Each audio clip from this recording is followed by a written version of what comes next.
Spoken word form that's dedicated, it's Black History Month, so it's dedicated to the ancestors that continue the struggle here in America.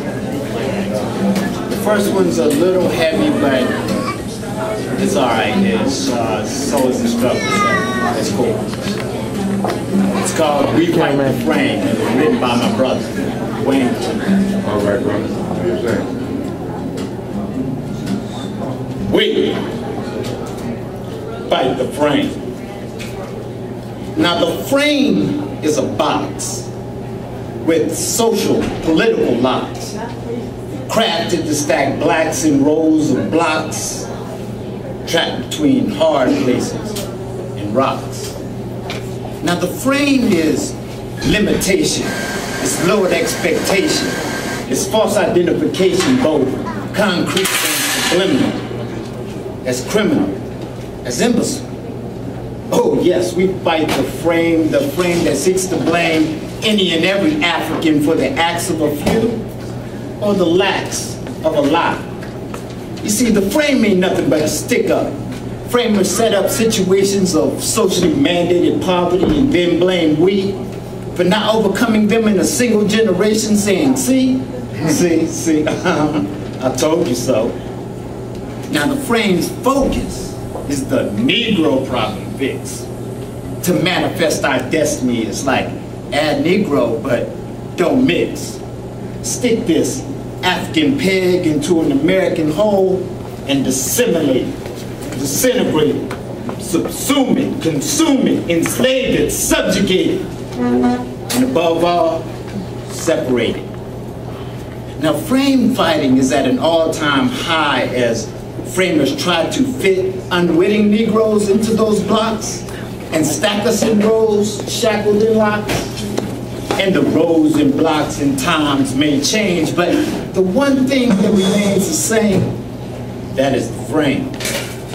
As we progress from auction blocks to ghetto blocks to cell blocks, oh, it improved from rows of Negroes stacked in slave ship, black bodies rotted in filth, pain, and death, to rows of Negroes in cotton fields, black bodies toiling in the Alabama and Mississippi sun, to rows of Negroes in tenements and housing projects and welfare lines and perpetual poverty perpetrated by perpetual racism, to rows of Negroes incarcerated in prisons, both concrete and subliminal. Black bodies and black minds on lockdown. I'm talking about rows and rows and rows of potential, y'all. Negroes been fighting frame rows from Skid Row to death row, from antiquity to modernity, for all eternity, from the womb to the tomb.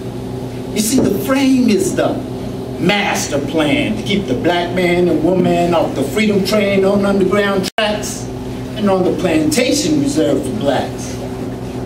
You know, the original framers of the Constitution knew what was up as they framed up the 3/5 compromise, compromising 2/5 of our humanity to racist insanity. They knew that fully 40% of our essence cannot fit within the framework of the racist hegemony of white supremacy, so they sought to deny it. Yeah, we defy that stuff. We fight the frame and the framers that seek to fit the black into it. Yo, forget that stuff. We exist outside the boundaries of framed up fantasies, ever expanding into outer spaces, because uppity Negroes don't know their places. We escape modern day manifestations of plantations on the daily, from the big house to the White House. Unrestrained by the infinitesimal strictures of shameless framers using scriptures like love thy master to justify that which can never be, the oppression and enslavement of human beings possessing superhuman qualities of strength, faith, endurance, and spirit, and needing every ounce of it to overcome. growing ever stronger through struggle against that frame, the same frame that exists to constrict, confine, control, and define your soul. But the soul is like a liquid. It cannot be shaped by the limitations of a frame. We fill it, and spill it over, and overflow it, and outgrow it. We study it to understand it, then overstand it and outknow it. We overcome it. Until at last, the last breath is taken. Until at last, the last words are spoken. Until at last, that frame is broken. Thank you.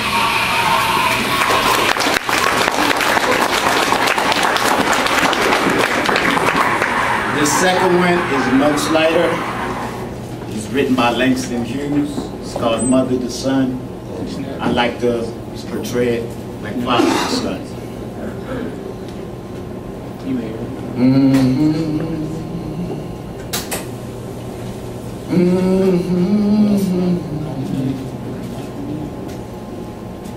Well, son, I tell you, life for me ain't been no crystal stair. Nah, it's had tacks in it, splinters, boards torn up, and places with no carpet on the floor. Bad. But all the while I've been climbing on and reaching landings and turning corners. And sometimes going in the dark where there ain't been no light. So nah, don't you turn back now. Don't you set up on them steps because you find it's kind of hard. Don't you fall now. But I still going. I still climbing.